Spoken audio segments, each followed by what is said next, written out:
Pedro Ivo aqui do canal do Ivo. Não posso deixar de te pedir para se inscrever aqui no nosso canal, a participação de vocês é fundamental. E hoje a gente começa a apresentar um bate-papo entre o Dr. Mário Correia e o Dr. Mário Jorge, os dois maiores especialistas na questão do processo de fornecimento de água e tratamento de esgoto por parte da Águas do Imperador. Tem muitas questões mal esclarecidas, tem muitas questões que a empresa tem que nos esclarecer, e acompanha o papo aí que você vai entender melhor. Vem com a gente. Então, galera, agora a gente vai começar a abordar os temas sobre os acontecidos com a Águas do Imperador, que é a empresa concessionária de serviço público de abastecimento de água e tratamento de esgoto, ou pelo menos em tese, né? Na nossa região. E para isso eu estou com as duas maiores autoridades no assunto, Dr. Mário e Dr. Mário. Eu vou pedir para que ele se apresentasse, né? Por favor. Eu sou Mário Jorge Bandar, eu sou engenheiro civil, pós-graduado em engenharia sanitária. Então é o meu métier, a parte de meio ambiente, questões de abastecimento de água, tratamento de esgoto, retiro de lixo. E agora, ultimamente, sou advogado. Quantos anos de perícia? 26 anos de perícia. 26 anos de perícia. De formado tem 36, né? Putz, é alguma Na coisa. parte da engenharia. É alguma coisa, né? Eu sou Mário de Andrade Correia, sou advogado, formado aqui pela UCP, aqui pela cidade, há 18 anos já formado, pós-graduado em Direito Corporativo pelo IBMEC e tenho atuado um pouquinho nessa questão de águas, junto ao período de conselho da OAB, quando eu estive com o Dr. Antônio Machado, e estamos aí para tentar elucidar o que puder ser elucidado.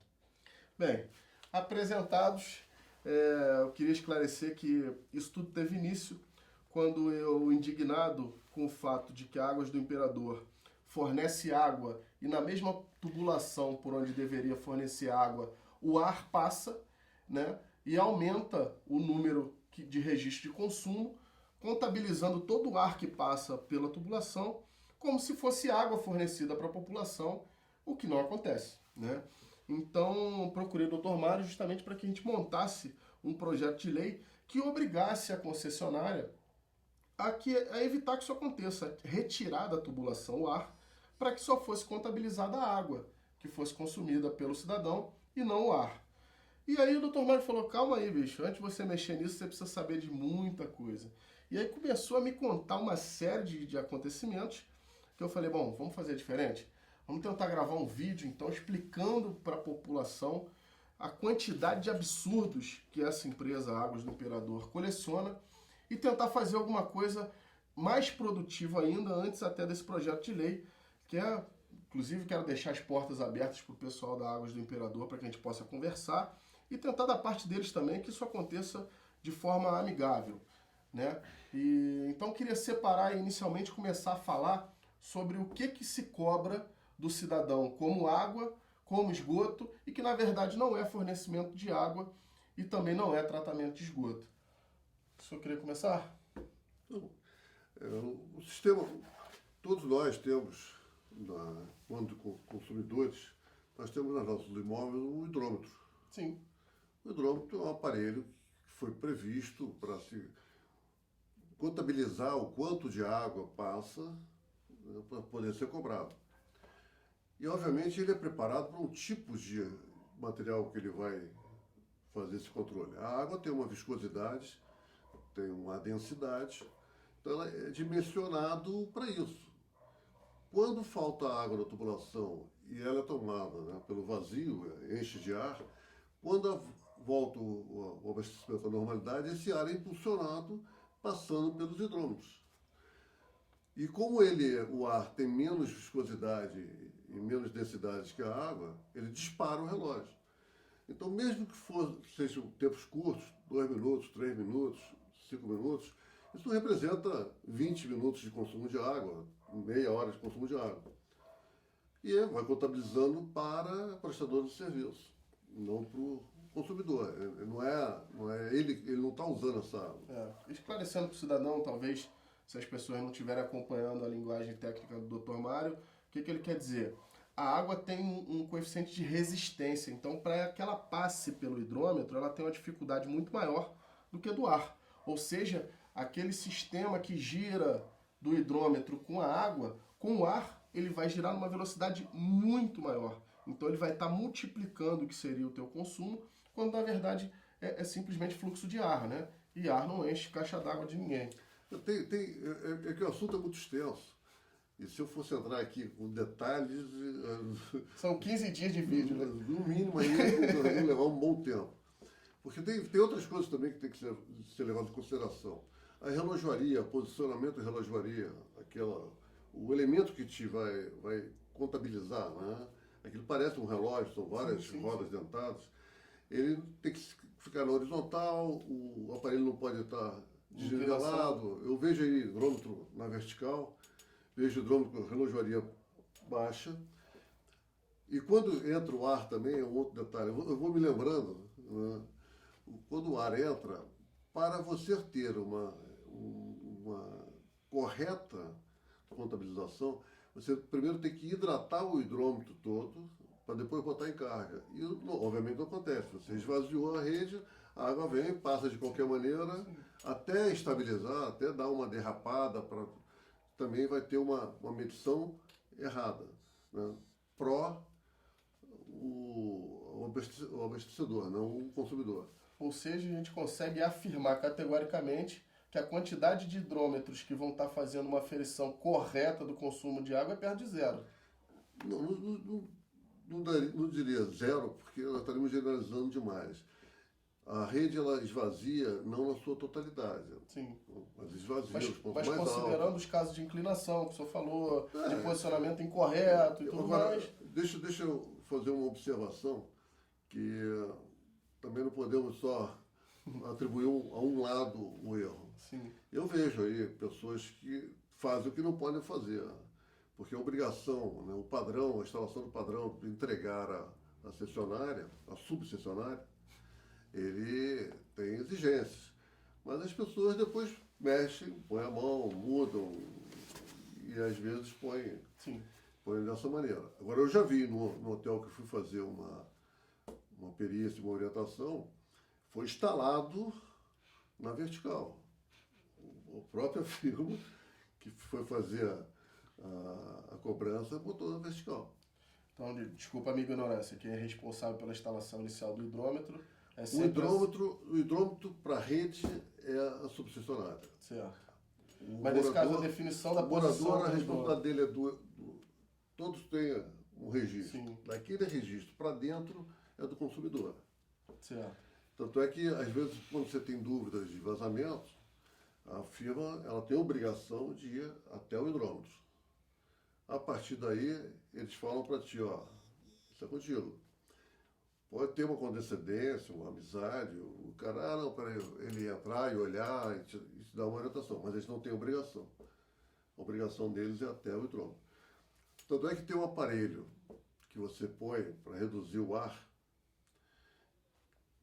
Eu tenho uma série de restrições contra isso, mas ele funciona mais ou menos. É tão ruim o negócio que ele reduz o problema. E você só pode botar ele depois do hidrômetro. O ideal seria botar ele antes do hidrômetro, mas só pode botar ele depois. O que esse aparelho faz? É uma bilha, uma mola, então você tem o FX da mola, a capacidade dela de empurrar. A água, para passar, tem que ter uma densidade tal, e o ar para passar, para alcançar essa densidade, para ter força, para empurrar essa bilha, ele comprime.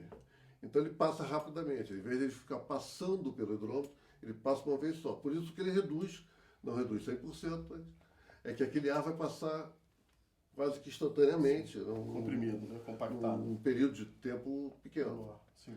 Mas o ideal não é esse. O ideal é botar uma purga, que deveria ter na rua, pode ser exigido pelo consumidor. Na defesa do consumidor ele pode exigir isso aí. Uma válvula de redução de pressão, porque hoje também nós temos um outro problema, que a tipo de distribuição que foi adotada pela subcessionária, ela está usando booster, que são aqueles armários na calçada, que são pressurizadores, são bombas que vão jogar a água para atender as pessoas nas cotas mais altas. E trabalha uma pressão muito maior do que seria aceitável. Isso aí traz rompimento de cano, tanto é que eles têm em média, isso é uma informação oficiosa, que eles têm em média de 4.000 rompimentos por mês. Essa é a média. Então, cada rompimento para o abastecimento, entra a área da tubulação, conserta, põe em carga, distribui o ar para todo mundo, até a água voltar. Você paga por esse ar? Sim. Nós estamos sempre pagando, né? Sim. E tem a questão da pressão ser tão alta, que isso eu reparei em vários lugares que eu fui, principalmente aquela boia pequenininha, branca, que existe uma boia verde desse tamanho, né? Então essa pequenininha aqui, o efeito de Arquimedes é menor, ela acaba cedendo, entra a água, sai pelo ladrão, a pessoa não requisitou aquela água, mas ela efetivamente entrou. Aí eu cansei de ver processo, a pessoa entra no processo judicial reclamando, leva-se o hidrômetro para a bancada diz que está ok. Aí acaba perdendo a ação porque o sistema de metrologia está perfeito. Mas a água entrou efetivamente, só que a pessoa não viu porque saiu pelo ladrão. De novo trazendo a linguagem técnica do Dr. Mário para o português claro. Desculpa. Não, eu sou engenheiro, né? A boia da entrada da sua caixa d'água, né? Conforme a água sobe, levanta a boia e isso veda um registro. Só que, quando a força da água que está entrando é mais forte do que a boia, ele afunda a boia e a água continua entrando. A sua caixa está cheia, então essa água vai sair pelo ladrão. Não é a água que você consumiu. É a água que, por um erro da concessionária, chega numa pressão muito alta, entra na sua caixa d'água quando, na verdade, deveria parar na boia e é desperdiçada pelo ladrão. A diferença é que você vai pagar por isso, como se você tivesse consumido essa água. Hoje, Petrópolis tem 135 pressurizadores na rua. Convenientemente. Já soube agora. Eles estão alterando agora o sistema de abastecimento pelo Monstro. Antigamente era direto, agora eles estão tendo sensores que desativam o sistema se a tubulação ficar cheia. Antigamente ela ficava pressionando. Sim. Aí dava essa... Bom, então começou a melhorar, mas que eu saiba só fizeram em um por enquanto. É um começo. Vamos dar o benefício da uma dúvida. informação oficiosa. Necessidade de defesa eu tenho como discutir tudo isso, mas estou já elucidando que já estão. A pressão está tão grande que. Até porque, sendo serviço público, quem tem o ônus de provar são eles, né? Tudo tem que estar devidamente documentado. Consumidor. Eu estou falando eu como. Não estou nem como consumidor e nem como órgão público. Estou como um cidadão. Uma pessoa que estou denunciando uma situação. Sim. Eu estou mais para também, eu não considero denunciando, estou comentando. Sim. Cobrando um serviço que tem que ser prestado, que a gente paga por ele. Eu estou vendo, né? Sim, lógico. E aí eu vou pedir o Dr. Mário para falar um pouco, até porque eu, como pretenso representante do povo, né, sou pré-candidato a vereador aqui na cidade de Petrópolis, justamente procurei o Dr. Mário porque acho que a função de quem pretende representar a população é essa. Quando você não tem o conhecimento técnico necessário, você recorre aos especialistas. Né? Então, eu queria que você falasse a respeito da legalidade ou da ilegalidade desse tipo de fornecimento. Então, vamos lá. Baseado naquilo que a gente conversou no telefone, eu imagino que todos devem estar estupefatos com essa situação toda da questão da água e tal. Mas o que foi levantado e que fez com que trouxesse o Dr. Mário aqui, meu xará, foi o que nós, Mário é uma pessoa do meu convívio, então o que nós já vimos compartilhando há alguns anos. Eu conheci o Mário por conta de uma ação no condomínio daqui de Petrópolis, onde na época se vislumbrava a manutenção do funcionamento de um poço artesiano, tendo em vista um decreto da governadora Rosinha Garotinho, que tentava fazer com que as concessionárias de água fossem privilegiadas quase que exclusivamente no que diz respeito ao fornecimento de água à população. Só que, com o meu entendimento jurídico e mais uma análise técnica do Mário e tudo mais, nós tivemos êxito em conseguir a manutenção do funcionamento para fins de consumo humano, que era o que o decreto impedia. E nisso nós fomos estreitando relação com relação a essas questões todas vinculadas à água. E tivemos êxito nessa ação, foi a primeira ação a ser julgada no STJ favoravelmente no que diz respeito à manutenção de corpos de água para fins de consumo humano. E isso lá nos idos de 2008 para 2009, salvo engano. E conversando com o Mário sobre essas questões documentais de Águas do Imperador, que foi o que acabou trazendo para essa nosso grande encontro, que ia ser uma coisa diminuta, né? No princípio, eu e Mário vínhamos conversando já há anos sobre algumas questões legais do funcionamento da concessionária, não, vamos usar o termo certo, subconcessionária, que, para surpresa de muita gente, eu imagino que não saibam disso, a concessão que a Águas do Imperador hoje intitula, ela não é uma concessão pública, ela é uma concessão de uma empresa pública, que é a CAEMP, que continua ativa. A CAEMP fez uma licitação para trazer uma empresa que tivesse bala na agulha, falando português claro, para fazer o que ela não conseguia fazer por falta de dinheiro. O Mário, numa pesquisa muito mais a fundo do que a minha, conseguiu levantar algumas situações com relação à parte documental desse edital de licitação, e onde, conversando, quando ele me trouxe isso, a gente chegou a várias conclusões de, pode-se dizer, ilícitos mesmo, no que diz respeito a essa atividade da concessionária aqui, que desde a parte técnica que previa o edital até a parte legal de algumas peculiaridades, não conseguiu lograr êxito, não conseguiu vencer tudo aquilo que o edital previa dentro do prazo estabelecido, que eram de 20 anos. E, para nossa surpresa, dando nome aos bois, esse edital foi feito no governo Leandro Sampaio, e os 20 anos venceram no governo Paulo Mustrange. E, para nossa surpresa, no governo Paulo Mustrange foi renovada essa concessão.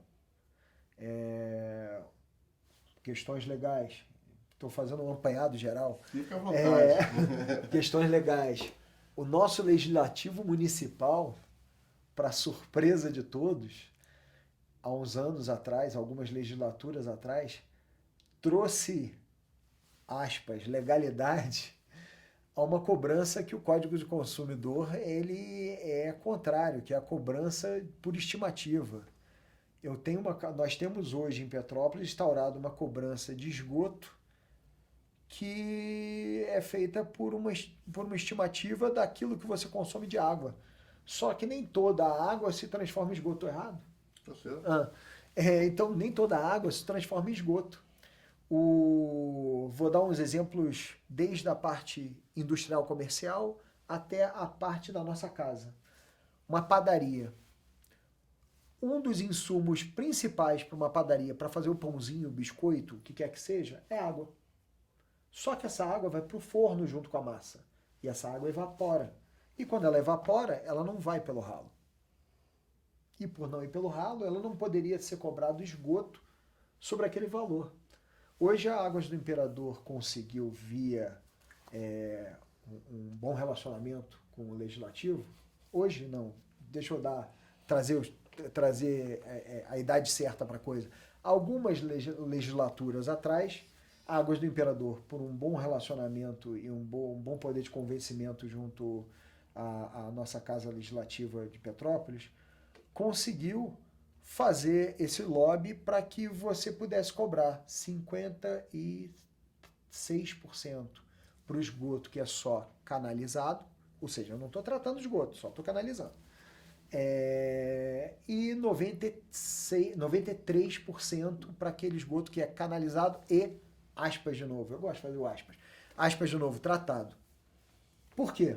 Eu vou passar a bola de novo para o Mário, porque ele vai Deixa só eu matar fazer com isso, a tecla SAP aqui de novo, que traduzindo. é a questão do seguinte: por que aspas tratado? Porque o edital falava da melhor técnica de engenharia, que é conhecida como separador absoluto, onde eu peço ao Dr. Mário que explique o que significa isso. Só fazer um adendo seguinte. Nós temos volumes teóricos para projetos. Aqui para o Brasil, nosso clima tropical, nós levamos em consideração 200 litros por pessoa dia para efeitos de dimensionamento, de reservatório, distribuição. De consumo, você diz? E, De consumo, de entrada de água. Eu tenho uma casa de 5 pessoas, eu tenho 200 por por dia, pessoa. 200 litros por pessoa, eu tenho 1.000 litros. Maravilha. Dá 1 metro cúbico. Consumo de água. Por 30 dias, 30 metros cúbicos. Então, qualquer casa, 5 pessoas, se estiver marcando no hidrômetro mais que 30, possivelmente ou tem vazamento, né, ou o hidrômetro está recebendo informações erradas aí para operar. Então, esse é o básico, né? Você chega, tem quantas pessoas? Multiplica por 200 e acha. E também tem um número dimensionado tradicional, que é de 70% da água que entra se torna esgoto. Aqui nós consideramos 93%. E isso, estou falando, são números que te dão assim, vazões máximas. Porque o normal, nós estamos aí beirando entre 150 e 160 litros pessoa dia, adulto dia, né? Mas em projeto 200. Essa gordura é exatamente para evitar surpresas. Às vezes o cara leva 10 horas no banho, o outro leva 2 minutos. Né? Então, dentro dessa disparidade, desse universo que existe na realidade, você trabalha com um número que veio se mantendo assim, suficiente para qualquer cálculo teórico de abastecimento de qualquer lugar. Eu queria dar uma simplificada no linguajar agora do Dr. Mário, quando ele falou da ilegalidade, só para você entender o que acontece. A água entra na sua caixa, né, em um valor já maior do que realmente o que você deveria estar pagando, e a concessionária se sente no direito de estimar quanto você produz de esgoto. Se você só tem o esgoto canalizado, pelo simples fato dela canalizar o teu esgoto, ela te cobra 56% do valor do fornecimento de água para conduzir o teu esgoto. A gente vai dizer para onde, tá? Porque ele não é tratado como deveria. E se esse esgoto tem esse tratamento, ou que dizem que é tratamento, vai te cobrar 93%, é isso? Se ele for pseudo-tratado, sim.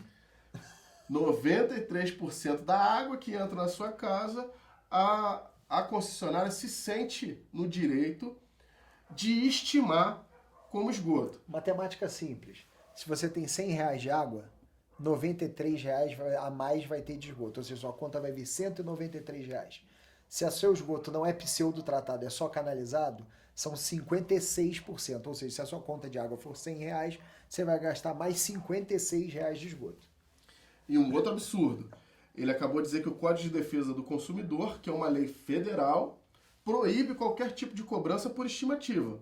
Mas os nossos vereadores de Petrópolis daquela época, não são os atuais, se sentiram no direito de aprovar uma lei que contraria uma lei federal, né? A escusa deles era que eles sabiam do custo que seria para a concessionária implementar o tratamento de esgoto na totalidade da população, e então que aquilo ali seria uma cobrança compulsória, mesmo sabendo que o esgoto não estava sendo tratado, seria uma cobrança compulsória para auxiliar a empresa na instalação do tratamento do esgoto da cidade. Só que se fosse para fazer isso, por que não deixaram a CAEMP fazendo? Porque se o problema de trazer uma subconcessionária para fazer algo que a concessionária não tinha dinheiro para fazer, por que não fizeram isso com a CAEMP? Por que a CAEMP não teve esse auxílio compulsório de receber por um serviço não tratado, não realizado, para poder ela, sim, se monetizar via sistema financeiro? Porque aí é mole. Sim. Se eu tenho uma certeza de recebimento de 320 mil munícipes eu não sei quantos pontos de serviço, obviamente é menos, a gente está falando da totalidade da Por população. família, né? Mas vamos botar aí que Por seja 80 um quarto mil. disso, Um quarto disso. algo em torno de 85 a 90 mil pontos residenciais de serviço. Imagina você chegar numa instituição financeira e falar assim, olha, eu tenho uma conta que eu recebo todo mês, X, me adianta um dinheiro aí, BNDES, me adianta um dinheiro aí. A própria Águas do Imperador fez isso. Ela foi o BNDES buscar dinheiro para a estação de tratamento. Eu não, nem entraria nessa seara, né? Acho que o maior absurdo está justamente no que o senhor falou.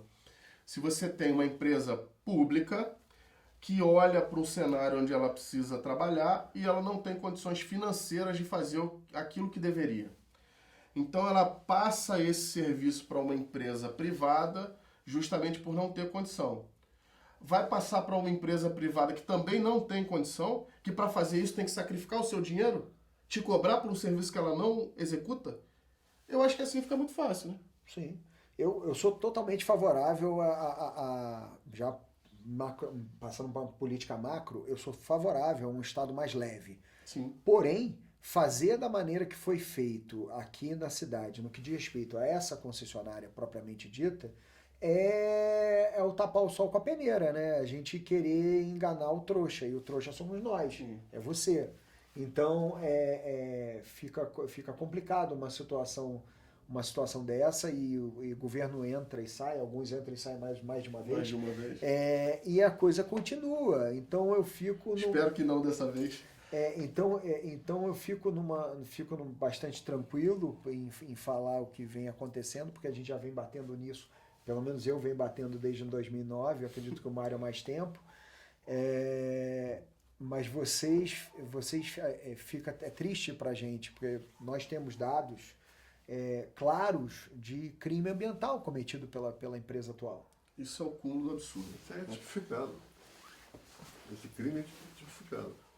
9.506. E se você for parar para analisar que a gente está numa área de entorno de reserva do Tinguá, área de proteção ambiental e tudo mais, eu acho que até seria talvez o caso do Ministério Público Federal atuar de uma maneira mais incisiva do que propriamente o Ministério Público Estadual. Inclusive... Porque a gente tem aqui toda uma questão ecológica que é levantada e que inclusive em algumas situações até, não que eu seja contrário, muito pelo contrário, eu sou favorável à manutenção do biossistema, da preservação dos olhos d'água, das nascentes e tal, mas nós temos que também, em algumas situações, não engessar a cidade em determinadas esferas. Nós temos rios, eu vim dos Estados Unidos agora, no início do ano, nós temos rios em Petrópolis lindos, mas que estão poluídos. E esses rios lá fora são usados eles como abastecimento. A gente tem um Paraíba do Sul enorme, falando em nível estadual, a gente tem um Paraíba do Sul, um rio enorme, e esse rio, em vários pontos dele, ele é inviável de se utilizar para consumo ou para tratamento para consumo de água. Por quê? Porque não se tem uma preservação de mata ciliar, de cuidado com relação da construção irregular. Aqui na cidade a gente vê na beira do rio. Você vai para a região lá de Pedro do Rio, quantas e quantas casas tem 2 andares para fora do rio, 2 andares para dentro da calha do rio. Sim. O cara mora num submarino, porque quando chove é um submarino. Gente, uma coisa que eu queria voltar para a gente falar de novo, que eu acho que ficou um pouco en passant e eu queria destacar muito, que foi o que o Dr. Mário falou, que a gente está vendo a concessionária que é responsável pelo tratamento, a subconcessionária, que é responsável pelo tratamento de todo o esgoto da cidade, praticando crime ambiental. A partir do momento que você não usa a melhor norma de engenharia, a melhor forma da engenharia, que no caso é a questão do separador absoluto, o Mário com toda certeza vai explicar com palavras de engenheiro o que eu vou tentar traduzir no meu juridiquês populacional. O que acontece? O que é o separador absoluto? É você não permitir que outros líquidos, seja chuva ou rio, se unam ao esgoto efetivamente que foi gerado dentro das unidades, seja fabril, residencial, comercial, o que quer que seja, e com isso você tem um volume menor a ser tratado e a ser veiculado numa via própria. E o mais importante, conhecido. E conhecido, Pode chover, o que for. Ele vai ser pode ter uma variável para cima ou para baixo, mas muito singela, perto de uma situação, e aí a gente vai falar de petropolitanês, que é o seguinte, todo mundo sabe que quando a gente paga o IPTU aqui em Petrópolis, a gente já paga um quantitativo de metro cúbico de chuva. Então já vem um metro cúbico de chuva seu. Sim. Porque Petrópolis chove pra cacete. Então o que acontece? Nós, em Petrópolis, temos um sistema que não isola o esgoto gerado, seja da água do rio, seja da água da chuva, faz com que qualquer concessionária do universo não consiga tratar não consiga tratar 20% do esgoto. Eu ia falar 50%, mas vou resolver reduzir. A coisa gritante, desculpa, a coisa gritante é o seguinte, a razão, o princípio da necessidade de ter sido feita a licitação, já que a CAEMP não tinha capacidade de fazer o que precisava ser feito, no edital vem escrito o seguinte, há muito se sabe que o esgoto é lançado indiscriminadamente nos rios da cidade. Então teria que fazer rede própria, quase inexistente de esgoto. Continua a mesma coisa. Veio a subconcessionária e ela continua mantendo, a prefeitura faz a manutenção da rede, a partir de manilha de 30, a prefeitura que vai fazer, e de 30 para baixo, 100 até 30, quem faz é a subconcessionária. E que cobra como se ela fizesse. 130, a rede comercial, só uma explicação. 130 que você está falando é o diâmetro do tubo. da manilha. Para que o pessoal entenda o que é 100 tem que me policiar, porque para mim é o dia a dia. É. Né? Enfim, isso continua a mesma coisa. Tanto que o cadastro da rede, quem tem, é a CONEP.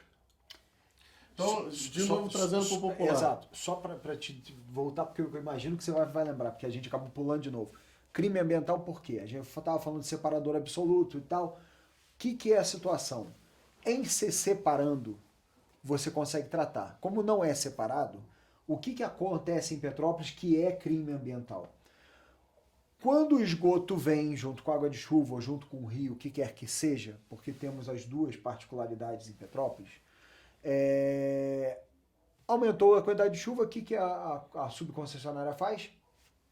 Desliga a máquina, deixa passar tudo e joga, lança todo o esgoto, inclusive aquele que se encontrava nos próprios reservatórios das suas estações, veio do rio.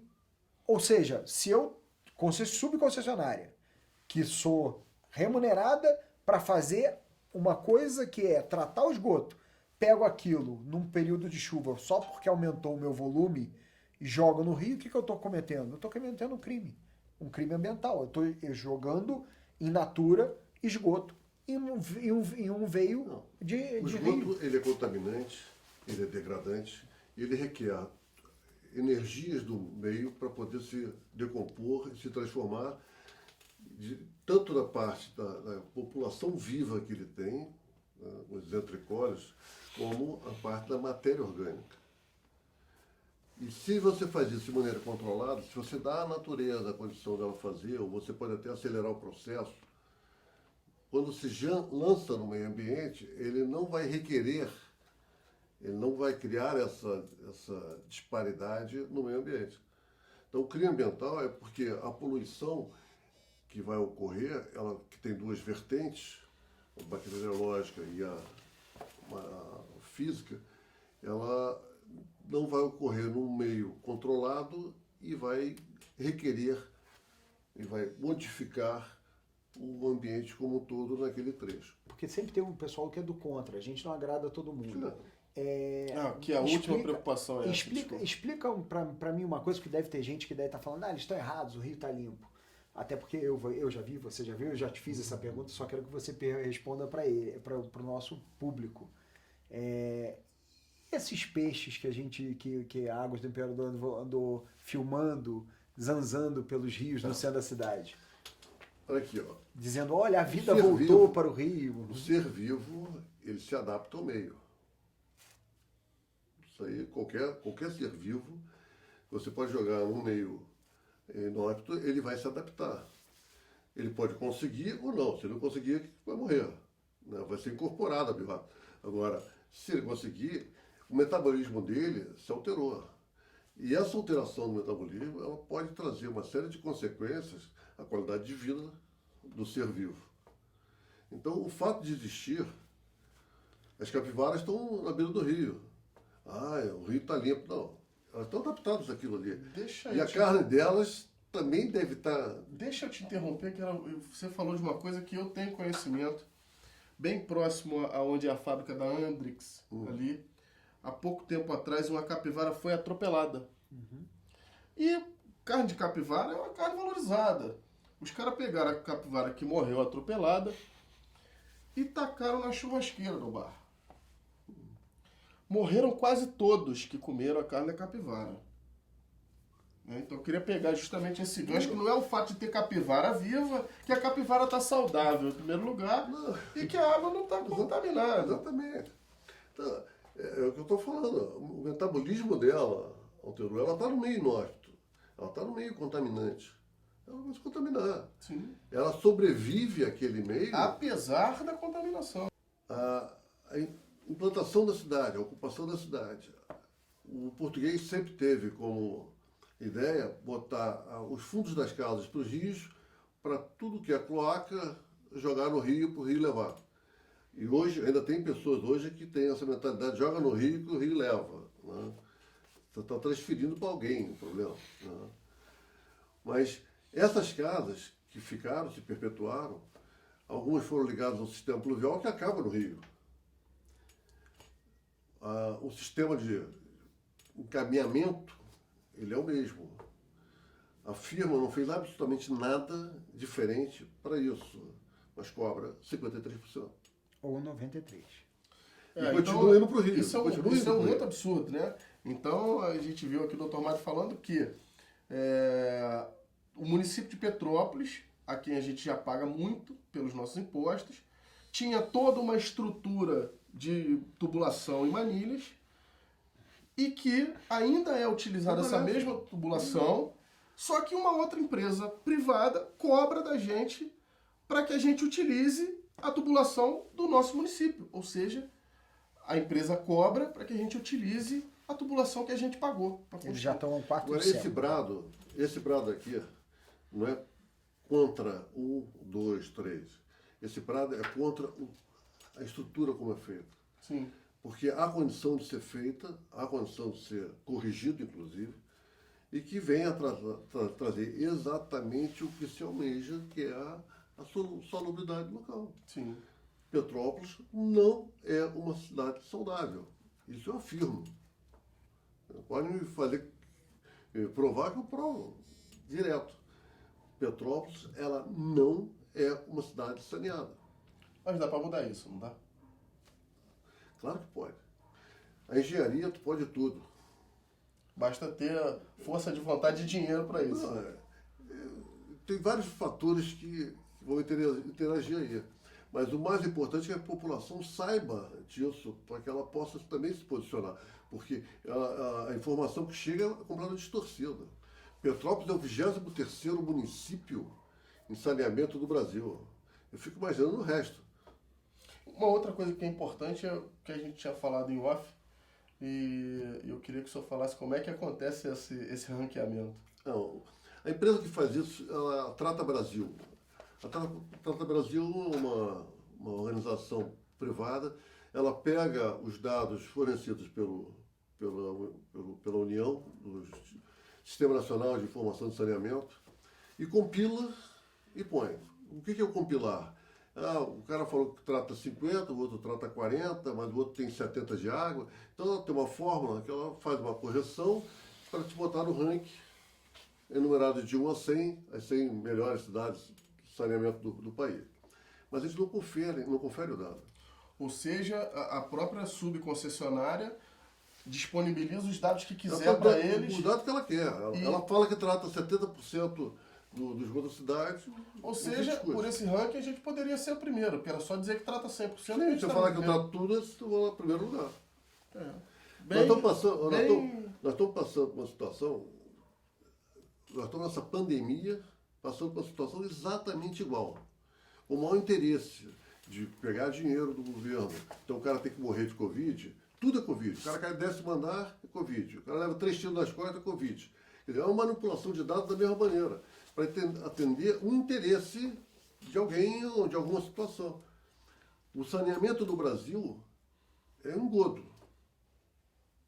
Isso afirma empatia. É um engodo. Porque nós não fazemos o que nós deveríamos fazer. Não é que nós não tenhamos capacidade para fazê-lo. Nós não temos a vontade para fazê-lo. É diferente. Bom, a gente vai ter que encerrar, né? Então eu acho que esse papo valeu principalmente para que você entenda como vem acontecendo o tratamento de uma coisa que é tão importante, que é a água da nossa cidade. Lembrando que água é sinônimo de vida. Onde tem água tem vida, onde não tem água não tem vida.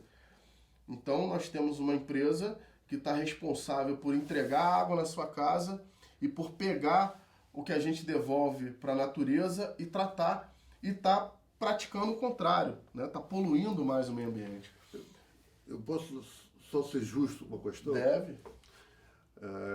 Não tem só coisa errada. Sim, sem dúvida. Eu, quando cheguei aqui em Petrópolis, eu sofri no verão, a estiagem, nós tivemos um problema.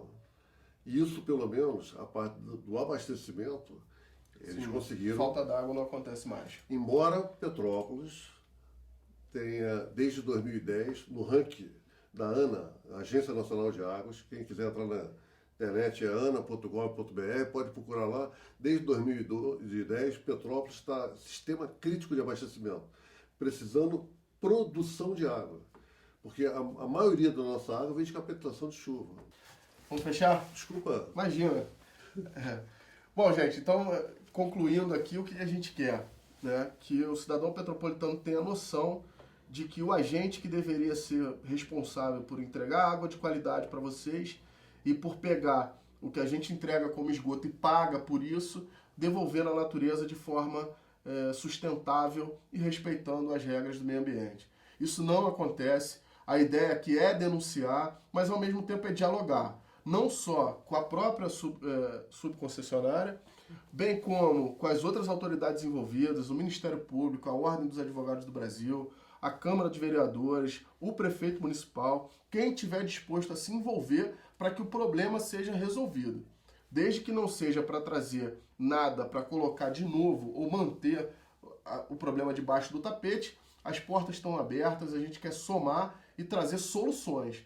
Qualquer projeto, qualquer opinião que seja viável para a gente trazer resolução para esse problema, vai ser um prazer ter perto da gente. Senhores, muito obrigado. Eu acho que dá até para a gente fazer um próximo vídeo, se vocês tiverem disponibilidade. Dá até para dividir esse em 3. Esse vai ter que ser dividido. Deu muito tempo de vídeo. Tem lixo.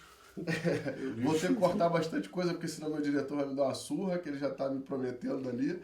Mas, enfim, acho que foi bem legal. Muito obrigado. Obrigado a você pelo espaço. Chega dessa gente.